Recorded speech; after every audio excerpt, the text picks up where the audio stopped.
Acknowledge me. Leveled by Marvin Constant, the redshirt freshman out of Tuscaloosa. Oh, they go by now. Let him know he don't want to stop. 65 yards as the ball was thrown away from the line of scrimmage. Gerald Dixon. Hey, you forgot to see my book. And you proper. Hey, welcome in to a special edition of the Bama Standard here on your Sunday, just a couple of days removed from Christmas. Go ahead, just hit that like and subscribe button. Show us some love there. Live chat. I want y'all to get rowdy. We got a good show today. Got a special gift for you since it is the holidays.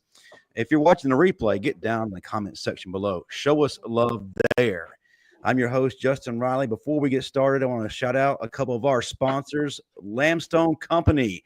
Reach out to them today to make your home look the best it's ever had with beautiful stone in or around your home. They can be found at realrockstone.com. With me today, we got a limited crew until my other guys roll in. But, hey, we got some of the best. We got some all-stars. Headline by 1999 All-SEC linebacker when Ric Flair said to be the man, woo, you got to beat the man, ladies and gentlemen. He's still that man, Marvin Constant. Yo. And then just above him, he's the senior analyst of the Bama Standard. He's a man that keeps Paul Feinbaum gainfully employed, and he's about to start his coaching career. Ladies and gentlemen, it's Stephen M. Smith. What's happening? What's going on?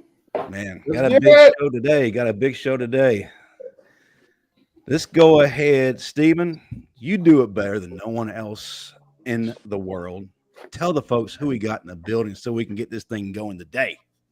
Well, who we got in the building right now? We got the man from the home state of Bama. He played his high school ball at Gardendale High School, just north of the Birmingham area. That boy was a star out there, killing people at Gardendale. He spent the last couple of years with my boy Billy Napier down there in Florida. But my man's come back home because it ain't nothing like that. Bama, he got them dreads swinging low because he about that life. He with it. We got the Ed Center himself. Kelby, I'm back, baby. Collins, yes, sir. Yes, sir. Now, be honest, man. Have you ever had an interest like that before? I know you've been at an SEC school. You've been around. Anything like that before? No, I don't think I had an interest like that before. We might be able to get him over there at Bryant-Denny Stadium. We'll try to have to work something out. But if you y'all gotta talk to my man Zig on that, man. Zig gotta let me do these intros. Zig been doing them for about 3 years. But after football, you have any kind of idea to go to the WWE? He's the guy you won't call him. You got to the ring for sure. All right, guys, let's go ahead and get started. This guy, he's a man we've been anxiously anticipating for the past week or so to have on. I'm going to lead us off, and then I'll hand it off to the all-star Marvin Constant, and then Steve and M. Smith will pick up after him.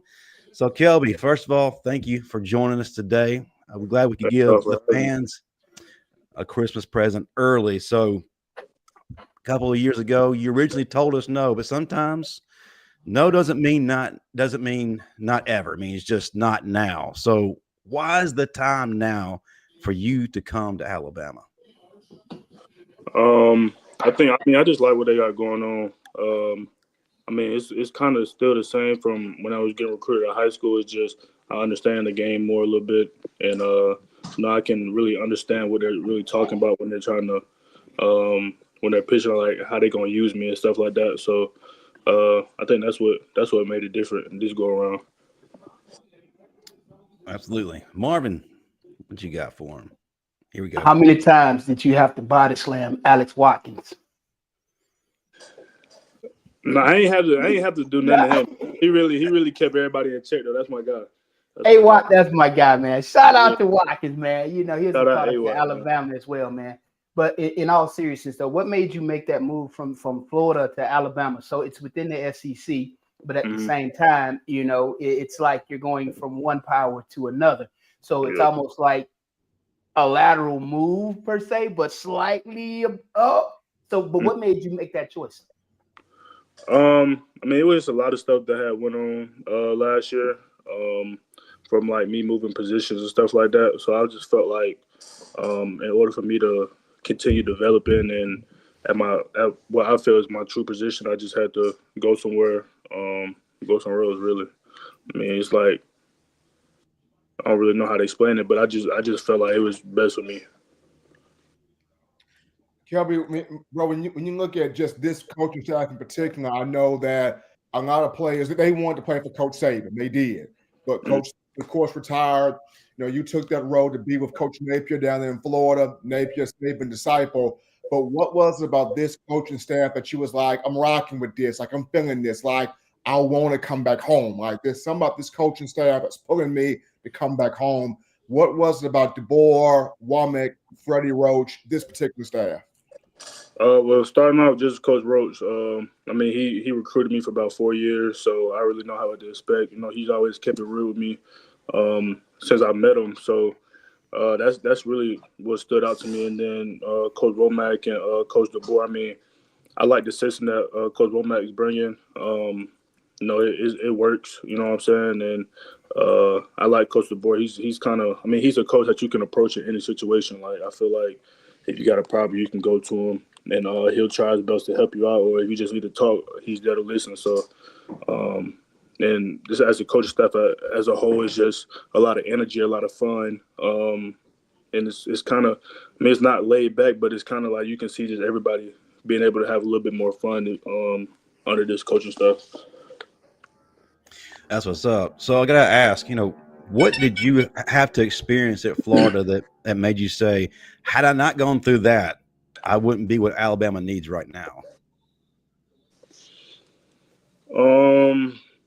I mean, I'll just say some of the adversity I had to go through, especially like this year. Just being able to take criticism, I feel like, being able to, you know, even if I'm not playing, be able to still cheer on my teammates. You know what I'm saying? Just be there for the guys that need me, and just take coaching and being able to apply the different things to my game. Marvin, you're up, sir. What is your objective coming to Alabama? I know you watched a lot of what we've done this past year, and maybe you did, maybe you didn't. I get it, you're playing your own season. So, but were you able to identify any deficits within our existing D-line that you know you can come in and fill immediately? I say getting that pass rush. I feel like I can contribute to that in a major way, and even helping the run. I think y'all did a pretty good job of that at some points in the season. At some points, it wasn't really there. So I feel like I can just come in and help in those two areas.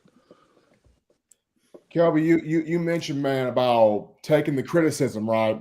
Like, what was the hardest part about that? Because I know for a lot of 4- and 5-star guys, you go to a program, you feel like, hey, I'm that guy. And you have an adversity where you feel like, man, am I really that guy? Whether a coach is getting on you or you're seeing other players around you start to pop and you may not pop the way you felt like you would. What was it for you to handle that the right way, the criticism and getting better and wanting to make yourself better and improve upon yourself? I'm really a humble guy. I mean, I know my strengths, I know my weaknesses. So when the coaches just point them out, it's like, okay, they see it as well. So I just need to work on that. I mean, I'm really humble, but I know that I'm a good player. So just being humble in that just allowed me to take what they were saying and just apply it to my game. Because at the end of the day, they want me to get better. And if they wasn't, you know, criticizing me in some way, then I'm doing something wrong. So I just look at that as them trying to coach me to be the best I can be. So now that you're back home, look, I know everybody's got their favorite food spot, and there's none like home. Which one are you anxious to get back to the most, the fastest? Man, I think when I first got back home, I went to T-Bone's cheesesteak spot in downtown Birmingham. That's probably my favorite spot to go to. T-Bone's? Yeah. I like to go to Nicky's and get me some fried chicken when I'm down that way. So I don't think I ever been there. I don't think I ever been to Nicky's. Nicky's is actually pretty good. I'm gonna try it out. So if you had a chance to, well, I know you've been to Dreamland, but have you been to Archibald's down in Tuscaloosa just yet? No. Okay, that's going to change your life. So when you're back down there, you get everything straight. Make sure you head on down there. I promise, nothing like it. Love me some Dreamland, but Archibald's changed my life for sure. And tell him Marvin Constant sent you. All right. Oh yeah, you go tell Dalvin I sent you. Tell him. Feel free. If you go to what is the other one? The fish place down there, over there off of Queen City. Oh, Okay. What's the name of that place, Steven? of Queen City.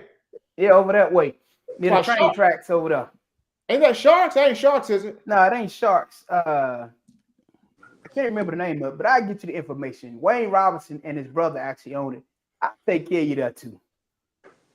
I mean, I like to eat, so when I get down there and get settled in my place, I'm gonna go exploring some little food spots. But I mean, really can't nobody cook better than grandma. But I mean, when I'm down there, you know what I'm saying, I'm gonna go look around and see what I can find. Hey, Kelby, I'm with you when you're right, man. When grandma throw down, ain't nothing like grandma throwing down.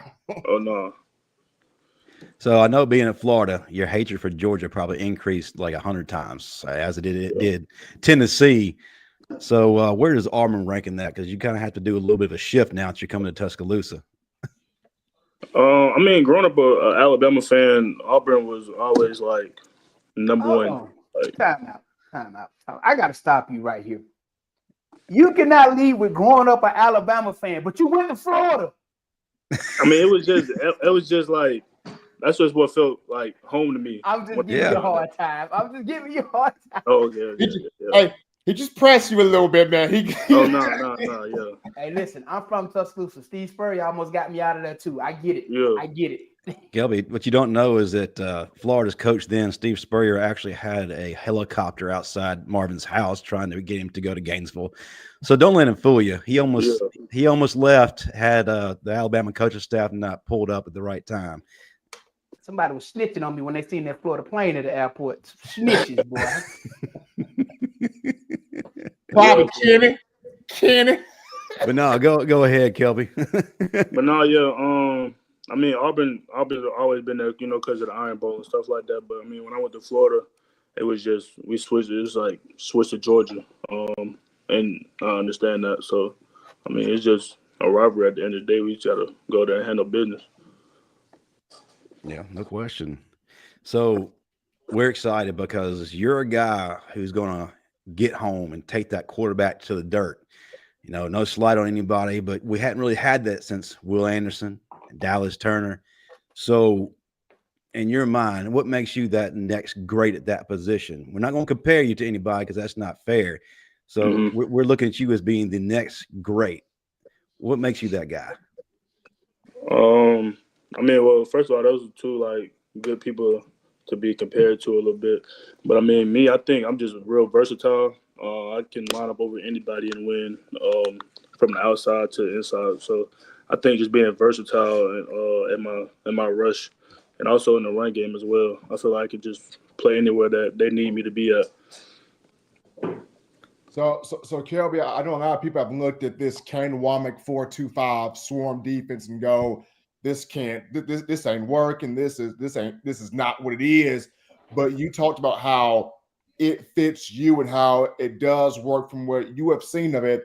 How does the system under Kane Wommack, like how does it bring out your best qualities as a pass rusher, as a run stopper? How does it bring out the best qualities in your game, Kelby?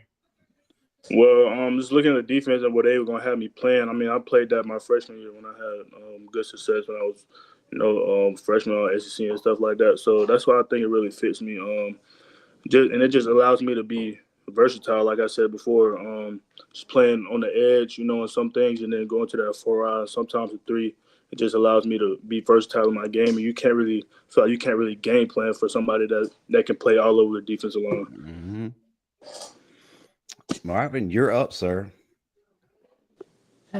When you speak about game planning, a lot of times when you're an edge rusher, in order to get those matchups, that you truly desire, it takes having interior defensive linemen to command the double team so that you can get those one-on-ones. Is there a particular defensive lineman that you are excited about working with?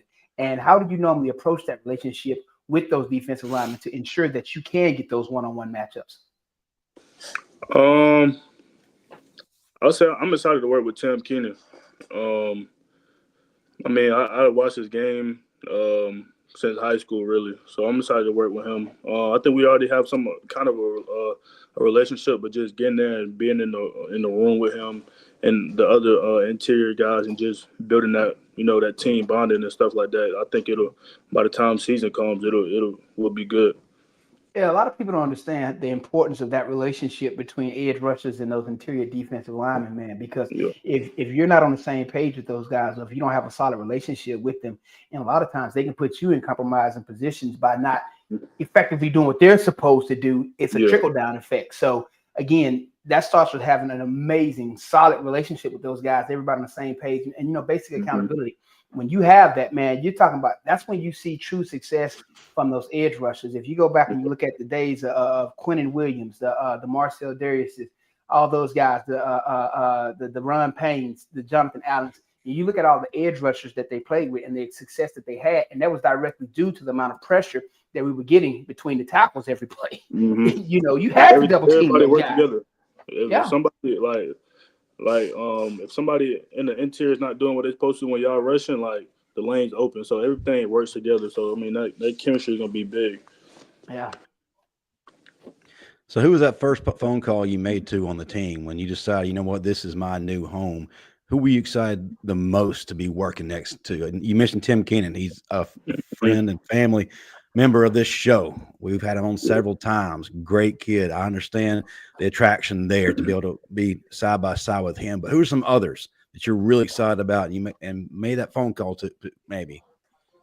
When I first took my visit, I talked to Jalen Mbakwe, and I talked to Ryan Williams a little bit. Talked to LT, Jeremiah Beeman. I think that's all right now that I talked to.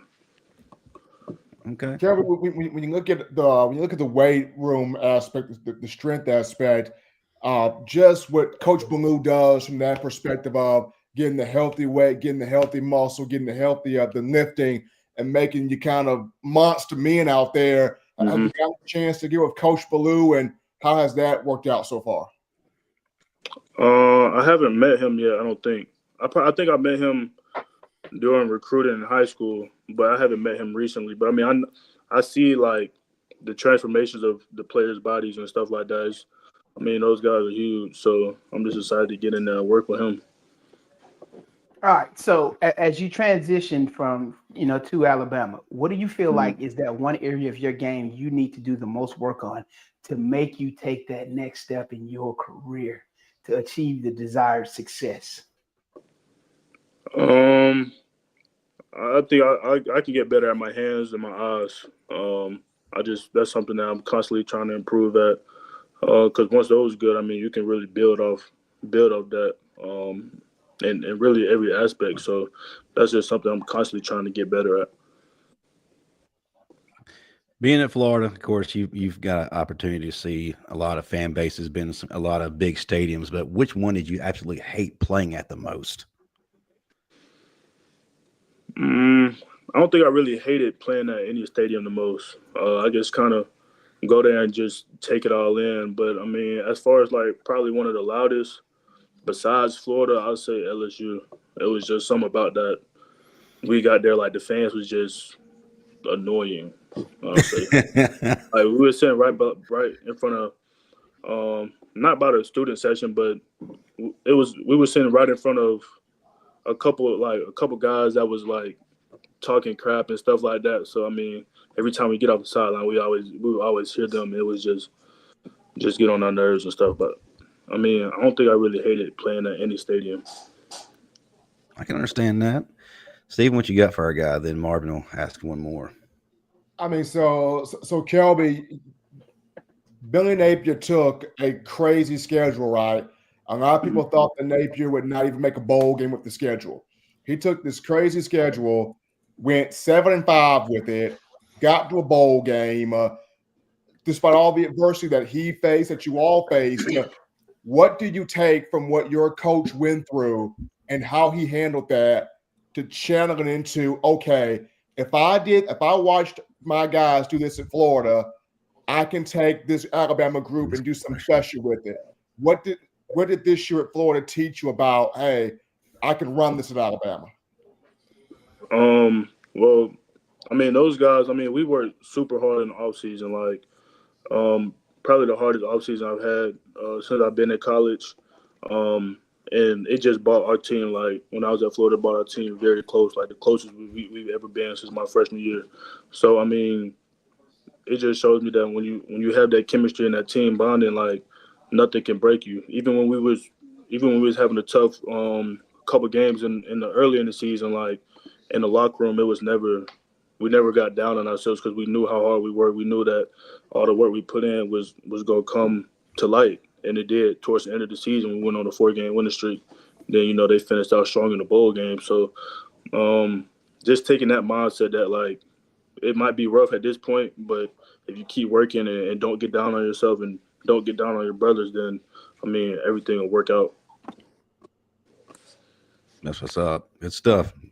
Now, transitioning from Florida to Alabama, let's just say by luck of the draw, we end up having to play Florida next year. What is that rush of emotions going to be like for you? And how are you going to handle that? It's going to be crazy. I'm not going to lie. Just playing versus my former team, like, the emotions probably going to be through the roof. I'm just going to go ahead and tell you right now. But, I mean, at that point, it is going to be another team. And I love my guys, you know what I'm saying? I'm going to see them all, take pictures with them after the game, talk to them before the game. But during the game, like, I'm going to give it all I got. And I told them guys that too, so they know what to expect if we do play Florida somehow. But the thing about it, I couldn't imagine playing against my former team and my former teammates and just that rush of emotions and how that would, translate on the field. Because again, a lot of times, you don't want to hurt the guys that the quarterback, the running back. So it's almost like do you let up on them or do you kill them?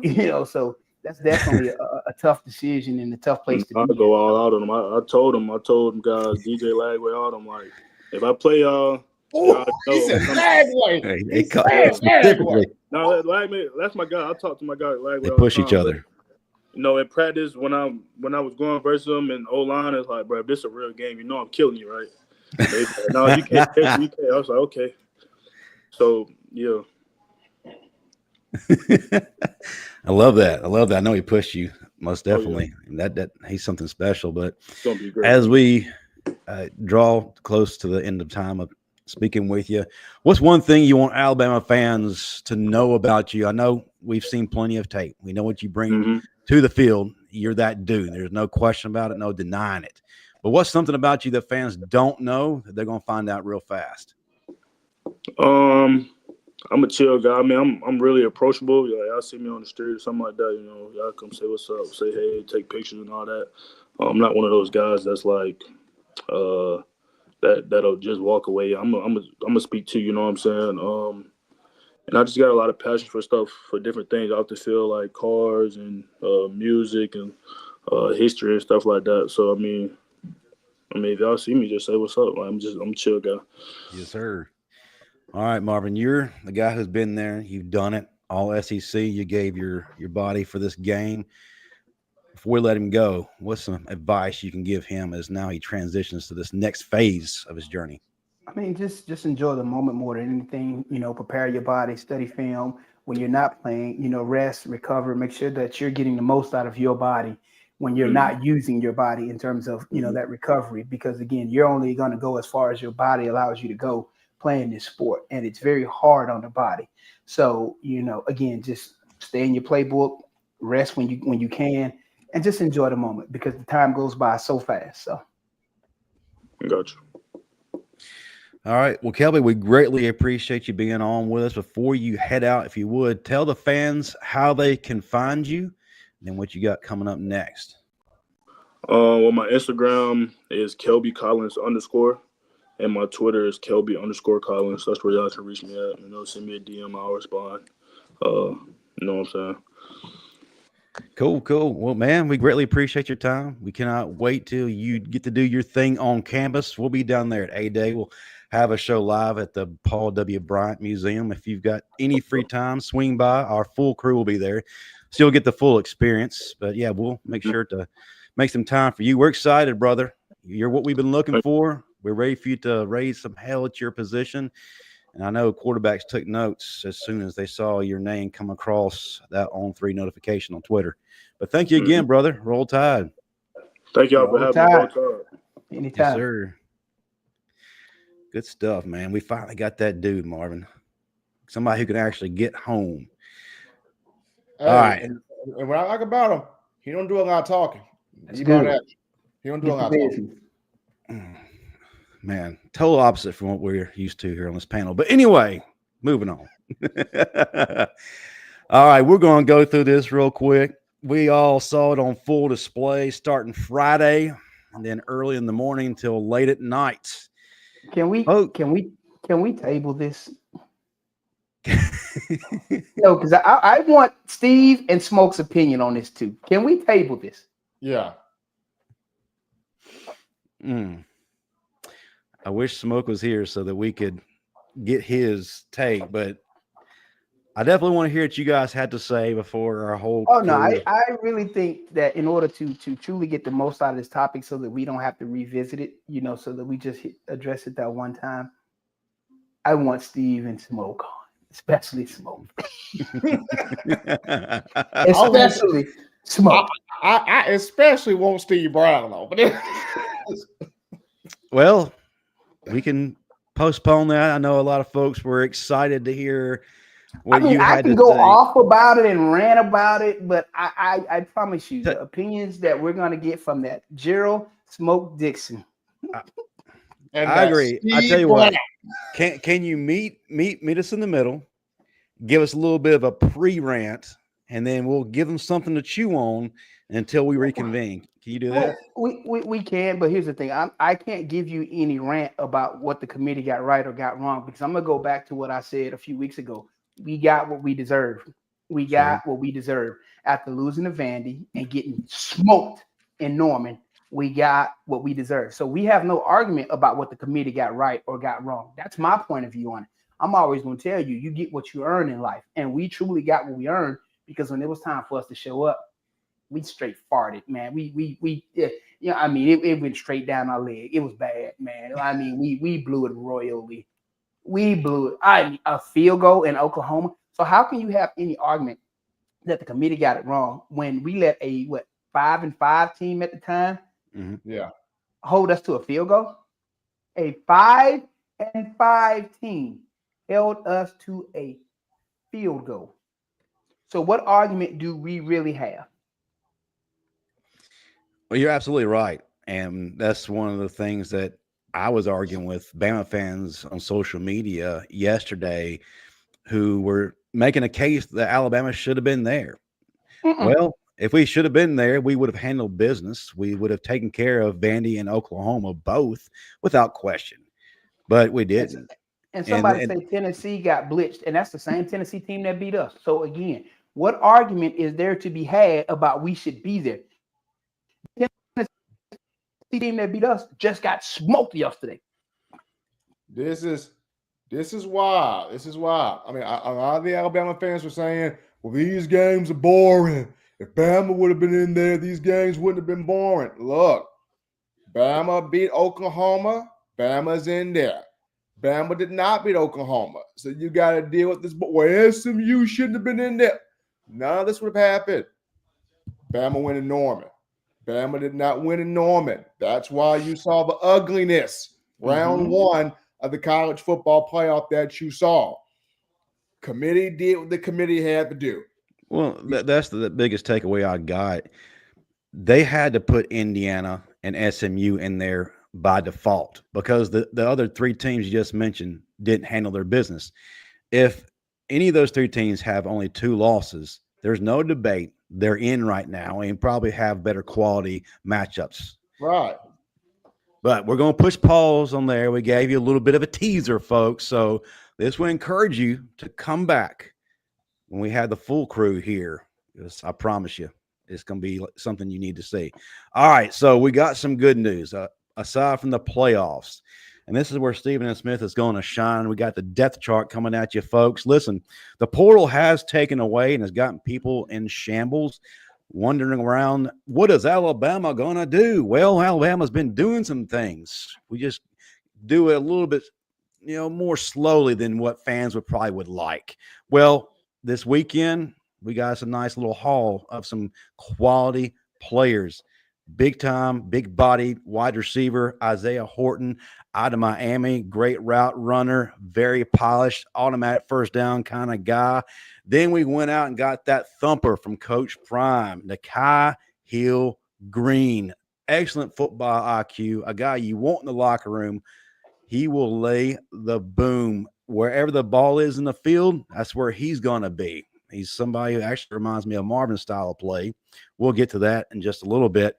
And then we worked on that offensive line. That was definitely an area of need. We got Cam Dewberry coming from Texas A&M, mountain of a man. People don't get around him. He just mows them over. But there's a man on this panel whom this segment is designed for, can do a lot better explaining exactly what we got. So I'm going to give it to him. Stephen A. Smith, Alabama wins big in the portal this weekend. Let's talk about it. They did. Alabama did. And King and the board got some names, got some needs that Alabama needed. The number one name they got, number one need, at cornerback, it got Cameron Calhoun out of Utah. This is a scrappy, physical, aggressive corner. He plays just like Devontae Smith, the guy that you lost in the portal to go elsewhere. It's funny how Devontae Smith hails from Cincinnati, Ohio. Guess where Cameron Calhoun's from? Cincinnati, Ohio. Calhoun was a three-star out of high school. Winston Hills High School, was a three-star kid. He's got 6 feet, 177 pounds. Should have had 4 or 5 picks this year. Just couldn't quite finish him, but he had a pick. He had 9 pass breakups, which was 4th in the Big 12. He is productive. He talks his trash. He gets in your head.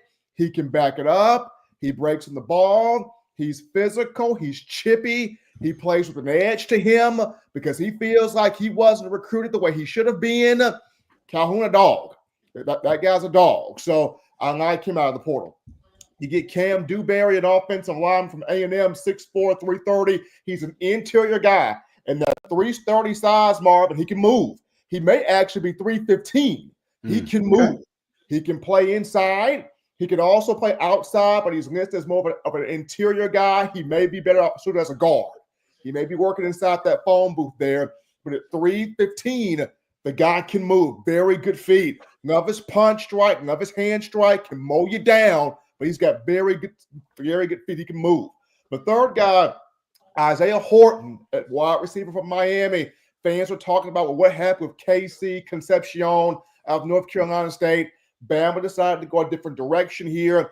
They get Isaiah Horton, who really helped out Cam Ward this past season. Horton, 56 catches, 616 yards, 5 touchdowns, can run the routes, can stack DBs, can get open, can separate.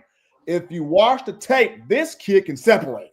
He can get open quickly, can make the catches in traffic. Really like Horton. Kelby Collins, we just had him on the show here. Kelby, his freshman year at Florida, had 23 tackles, 1.5 sacks, 4 quarterback hurries, did some great stuff there. And then Nakai Hill-Green from Colorado, I gotta say is this: the brother had 82 tackles last year, 2 sacks, 2 interceptions, can play in coverage, 4 pass breakups. You got some good guys here out of his portal. And you could have one more to come from the portal. We don't know yet, but it could be one more to come from the portal as the portal closes on the 28th. So you still have 6 more days if the board wants to get somebody else. But Calhoun, Dewberry, Horton, Collins, and Hill-Green, some good gets. Yeah, without question. And folks are probably going to ask you what position you feel like that we will go to in the portal if necessary. Me personally, I don't think that we look at wide receiver. I think we got what we need it had been mentioned that Zachariah Brown is somebody fans would have loved to have, home run guy, but he was commanding too much money. I also wanted to form a package deal to bring both him and his brother wherever his landing spot would be. But we don't need a wide receiver. My only thing is, do we go possibly for another offensive lineman? We got Kaylee Tafaya out there from Washington, big guy. He can play right or left tackle. Very versatile. He played offensive and defensive line in high school. Dominant physicality is his strong suit. Dominates at the point of attack. I keep using that word dominate, and with good reason. Stephen, if we do have to go to the portal one more time or maybe two, what position group do you feel like we need to touch up on if we were to go that route? I would go defensive tackle. You need an explosive playmaking defensive tackle. And Marvin talked about it in the interview with Kelby. Somebody on that interior defensive line that commands a double team, that commands attention, but also somebody on that defensive line in the interior that can get after that run, but also get after that quarterback. You need somebody explosive right there in the middle that has offensive linemen going, what in the world are we going to do with this guy? We can't stop. We can't keep him off. So I think an explosive defensive tackle would be a spot right there that you need to pursue and go after. Maybe another offensive lineman, possibly, but I think more so than an offensive lineman, you need an explosive defensive tackle. Now, I don't want to start rumors, but a lot of Alabama fans have already taken notice of this. After the game yesterday where Clemson was sent home from the playoffs, defensive tackle Peter Woods said, "Thank you, Clemson," perhaps alluding to his departure. If Peter Woods were to become available, he's someone we wanted, just like Kelby Collins. Is this someone that Alabama could realistically pursue, but also bring in? If this is Peter Wood saying, "Thank you, Clemson, but I'm going elsewhere." If you're Freddie Roach, you gotta get this one. This was the number one. This is one of the number ones.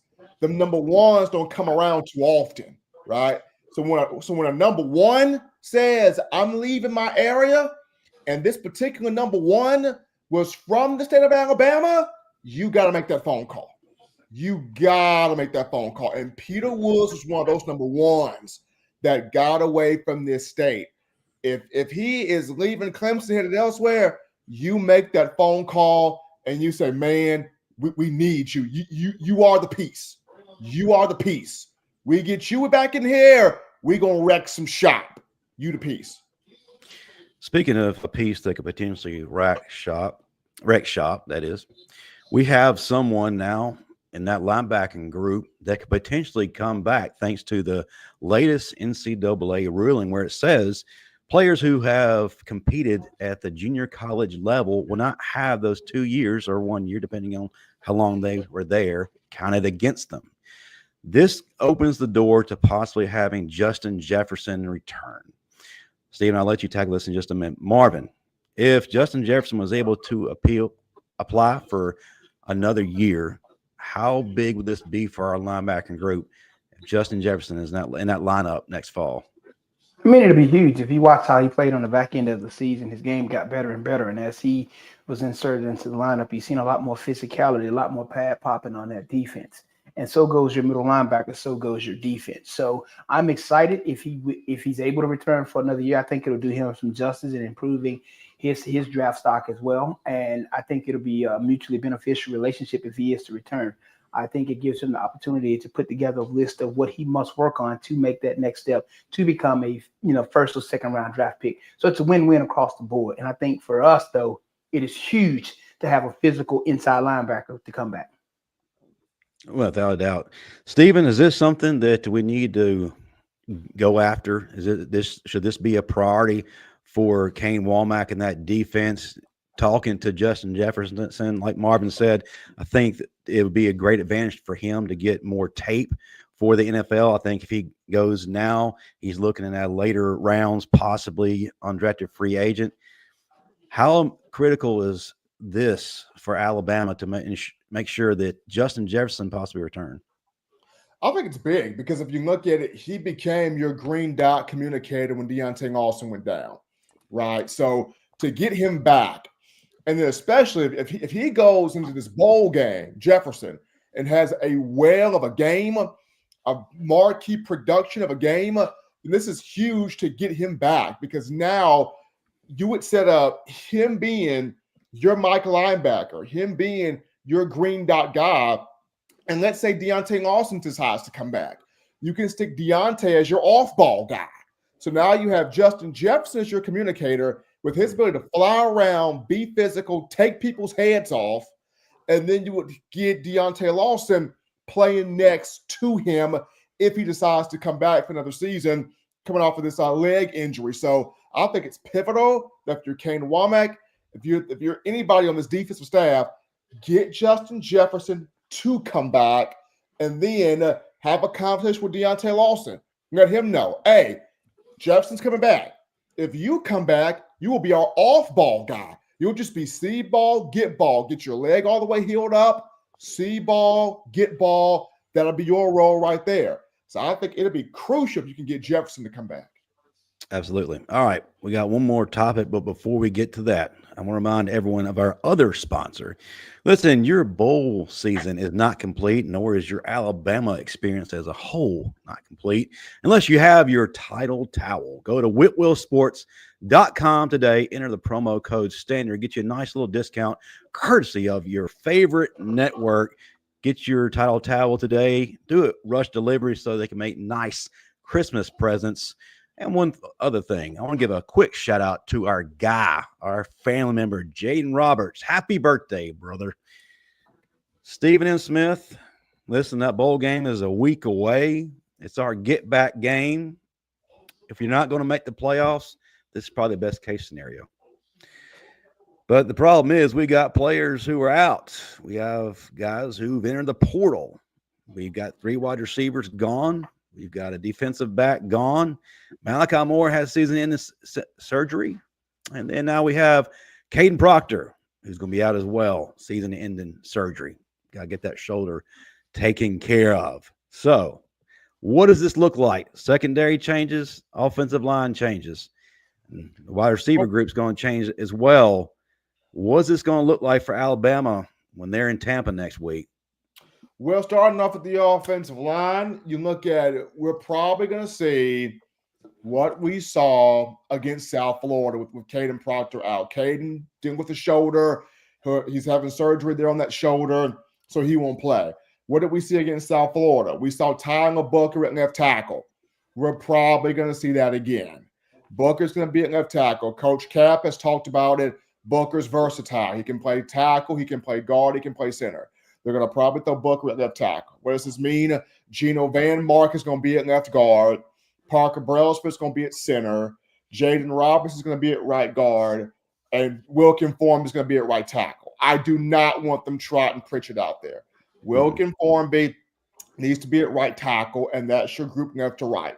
Booker, Van Mark, Brailsford, Roberts, and Formby. So that's your offensive line. Where the defense is concerned, that's kind of not as hard there because you look at it, you still have your 2 starting corners, Damani Jackson, Xavier Brown.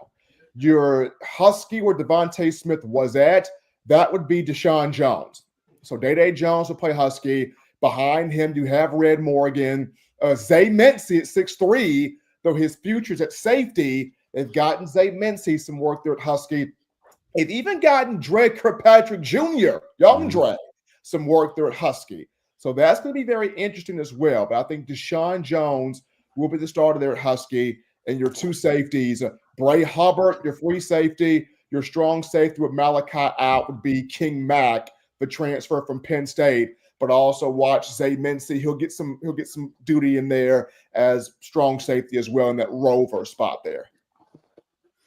Wide receivers, of course, we're going to have Jeremy Bernard come back and into this game, that is. Ryan Williams is in this game, of course. We got some young guys who got enormous potential, but they just haven't gotten first-team reps, let me put it that way, with Jalen. How quickly can Jalen acclimate to these new wide receivers that he really hasn't had that chemistry with up until this point? Is this something that might be an issue early on, or do you feel like it will fit in naturally with these guys? It's going to be interesting, man, because he got some time to practice with them in Tuscaloosa right before the team makes the trip to Tampa after Christmas. And the young guys you're referring to, Justin, you're referring to Rico Scott. You're referring to Amari Jefferson. You're referring to Jaron Hamilton as well. These are all the young guys that Milroe has to have that connection with. Of course, Jalen Hale, he won't be back until the spring. Bubba Hampton got hurt in practice. He was seen on crutches after a practice, so Bubba Hampton won't go in this game. But you look at it, Jaron Hamilton, Rico Scott, Amari Jefferson, they will all play. And this is a big opportunity for those three guys to have that connection, to have that chemistry there with Milroe. Now, the big thing here is how much time does Milroe get out there? Does he get a whole quarter? Does he get a couple of series? Because we're also looking at the future of that quarterback position, right? You got to give a fair evaluation to Ty Simpson. How much reps does Ty Simpson get? A fair evaluation to Austin Mack. How many reps does he get? Because by the time March gets here, everybody's eyeballs is going to be on Keelan Russell, the freshman coming in here, and how much of a push can he make in spring practice? So this is big evaluation time, this matchup here for Ty Simpson and Austin Mack. All right. Good stuff. All right, Marvin, you had a chance to absorb all this. What is your main takeaway, and what do you really need to see from this bowl game? And I guess what would you like to see to make you feel like we walked away from this the best way we can, and it gives me hope for next season? I mean, just go out there and compete. Go out there and compete. Play to win the game. That's it. Compete. Anything less than that, why are we going? That's the best way to do it. All right, we got. Marvin, right there. You go out there. The ones who did not enter the portal, the ones who are not, the ones that are healthy, they're not recovering from any type of injury. This is your time. This is your time to put solid film, solid tape together for those who are coming back for next spring and next season, and for those going off to the NFL draft to put on this final bit of tape for these draft people that are trying to get you to play at the next level in the NFL. Before the ones who are coming back to Alabama for the 2025 campaign, this is your springboard. For guys like Bray Hubbard, your springboard. For guys like King Mack, your springboard.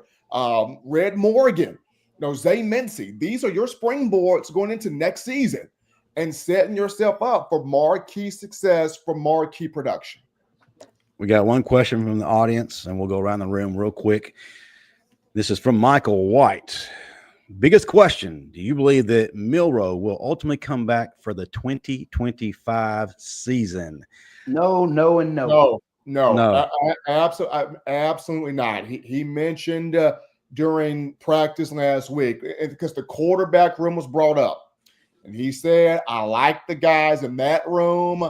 I'm excited to see what they do. If you read between those lines, Milroe is saying, I'm going to the draft. I hope they do well. I hope those guys succeed. I'm out of here. Yeah. Marvin, why do you feel like he shouldn't come back? I mean, it's just time. It's time for him to move on. It's time for the school to move on. I mean, there's nothing he can do to improve his draft stock. It's not going to get any better. So, nothing left to prove. Yeah, you're right. On one respect, like you said, Marvin, we have to move on to that next phase. We've got to see what that Kalen DeBoer offense is truly meant to look like. And on the other side, he is right now graded at first, second round at worst in terms of the NFL draft. You don't say no to that. You go ahead and make that leap and start that new journey. Well, that's going to do it for us. As far as the other shows on this network, we're taking the week off for Christmas. We'll reconvene next week. We're going to have the Bama Standard post-game show immediately following the bowl game, and then we'll resume our normal, regularly scheduled shows. But until then, what we're going to do is go around the room real quick, tell folks how they can find us, starting with Marvin and then Stephen and Smith.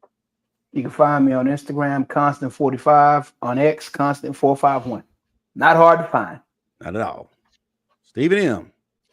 Find me on X at Coaching M. Smith here, and find me right here, Bama Standard right here, doing this thing right here with you guys. And for everyone who is concerned, Stephen M. Smith is not going anywhere. He stepped away from TDA, but he's still Bama Standard. But listen, he's going to be on that sideline soon, coaching people up. I can't wait to see this version. You can't wait to see this version with 3D with glasses really fogged up, actually coaching kids. It's going to be fun. Well, listen, that's going to do it for all of us here at the Bama Standard Network.